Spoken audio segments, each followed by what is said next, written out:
What's up, everybody? You are watching Path of Ash, and in today's video I'm going to be showing you all how I blow dry my hair.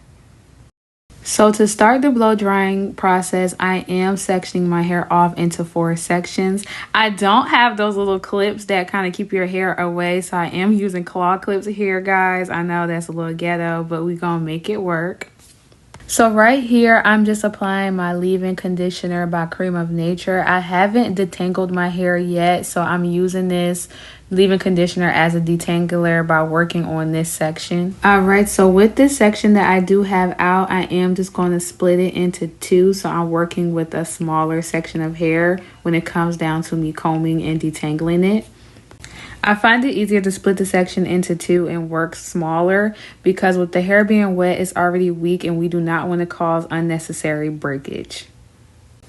As you see, I started detangling from the bottom and working my way up to the roots. And once everything does feel smooth and no mats or tangles, I just moved on to that second section that I put away and do the same. This Cream of Nature leave-in conditioner works really well because it gives my hair a lot of slip so that the comb can easily glide through. And once I get that section kind of smoothened out, I kind of put all the hair together just to make sure there's no hidden tangles or knots or anything. Now that this section is fully done and detangled, I am just going to put it away by clipping it with another claw clip. And then I'm going to move on to the next section of hair. I'm actually going to repeat that process of putting the leave-in conditioner and gently detangling across my whole entire head.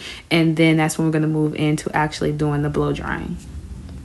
I know that some people may skip this part of doing the whole detangling before blow drying their hair.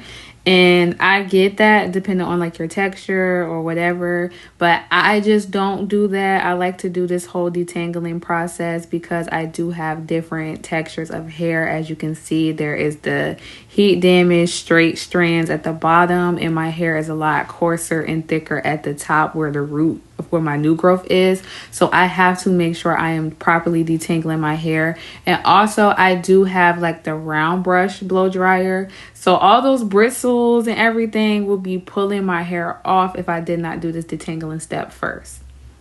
I also want to note that I do let my hair air dry for a little bit before going in to actually blow dry it. And the reason why I do this is because I don't want to work on like drenched soaked hair, because for one, wet hair is weak.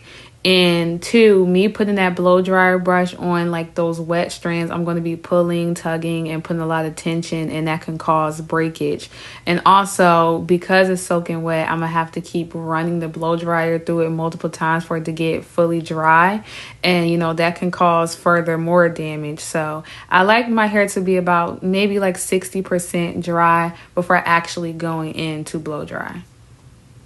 And also, y'all, I am sorry if this video does come out looking a little janky. I actually had an intro and a couple of cutaway scenes where I was talking to y'all and explaining the process, but my camera was in silent mode, so this turned to a whole voiceover vid. So yeah, y'all, just bear with me.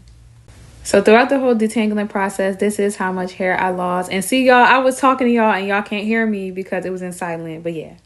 All right, y'all, so this is the blow dryer brush that I am going to be using. I have no idea what I was talking about in this clip. I probably was explaining this whole thing, but this blow dryer brush is by the brand BB. I got it from Burlington a year ago and I've been using it ever since. It's very similar to the one by Revlon, the one step blow dryer brush. So yeah, I'm just going to be showing y'all how I use this. So when blow drying my hair, I like to work with the back sections first. I'm going to go in and apply my heat protectant. I use the heat protectant by Afuji. It's called the Pro Vitamin Mix Leave-In / Heat Protectant. I put a decent amount on my hair and rub it in just to make sure all my strands are evenly coated. And just like the detangling process, I'm going to be splitting this section into 2 and working with a smaller section just so it's easier. So for the first couple of passes on the blow dryer, I do just brush straight down. And then once my hair feels like it's less wet, I do go in and do the round brush motion by just gently rolling the brush towards myself. And as you can see, my hair looks sleek and lightweight with working with that smaller section. I decided in this part to make that section smaller too, just because I just didn't want to have like a whole bunch of hair in there and it's not really giving that sleek results that that first section did.